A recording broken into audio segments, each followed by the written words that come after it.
గొప్ప వ్యక్తి అమ్మ, చాలా గొప్ప వ్యక్తి.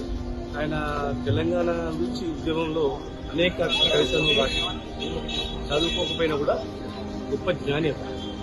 తెలంగాణ వస్తే ఎట్లా, తెలంగాణ వచ్చిన తర్వాత ఎట్లా, తెలంగాణ ఉద్యమంకి ఎట్లా చేయాలి, తెలంగాణ వచ్చిన తర్వాత ఏం చేయాలి అనేది ఒక కవితా రూపంలో గొప్ప వ్యవస్థ.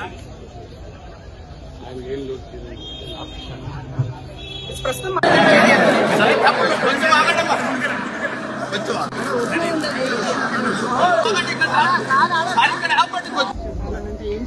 గొప్ప వ్యక్తి అమ్మ, చాలా గొప్ప వ్యక్తి. ఆయన తెలంగాణ నుంచి ఉద్యమంలో అనేక కవితలు రాసి చదువుకోకపోయినా కూడా గొప్ప జ్ఞాని.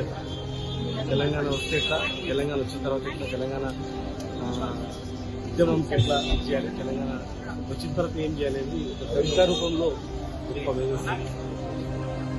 ఆయన ఏళ్ళు